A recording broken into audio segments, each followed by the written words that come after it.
तो अगर किसी के बॉडी में कैंसर है, कुछ तो कॉमन लक्षण होते हैं कि भूख नहीं लग रही, वजन कम हो रहा है, तो वेट लॉस काफ़ी ज़्यादा होता है, तो वो एनीमिक दिखते हैं, सफ़ेद दिखेंगे आपको, क्योंकि उनमें एनर्जी नहीं होगी, सारा ब्लड निकल रहा है रेक्टम के थ्रू या कोलोन के थ्रू, ब्लड लॉस होता है। और दो जो इम्पॉर्टेंट सिम्टम हैं जिनको अक्सर लोग इग्नोर कर देते हैं शुरू के टाइम में जो होते हैं, वो है कॉन्स्टिपेशन। तो अगर आपको पहले कभी कॉन्स्टिपेशन नहीं हुआ, सडनली कॉन्स्टिपेशन होने लग गया, या आप पॉटी करके आए उसके बाद आपको फीलिंग है कि अभी भी बाकी है, मेरी फुलनेस की फीलिंग है, अभी निकली नहीं पूरी, तो ये फीलिंग्स होती हैं।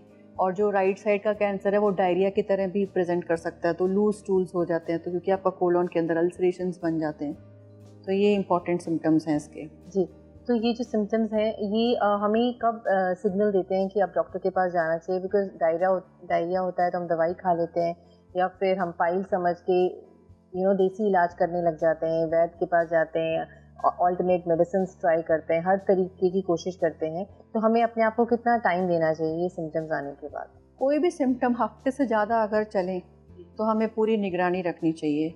जैसे अगर डायरिया का एपिसोड हुआ है, अगर हमने एंटीबायोटिक का कोर्स किया है या बिना उसके भी 3-4 दिन में ठीक हो जाना चाहिए। अगर वो बढ़ता जा रहा है, महीने भर तक चल गया और इतना ज़्यादा हो रहा है कि हमें स्टूल लॉस, वेट लॉस हो रहा है, बहुत ज़्यादा स्टूल लिक्विड निकले जा रहा है, इलेक्ट्रोलाइट इम्बैलेंस हो रहा है, तो वो हमें दिखाना चाहिए। एक कंडीशन होती है इन्फ्लेमेटरी बाउल डिजीज़, वो इंडिया में कम है लेकिन है ज़रूर।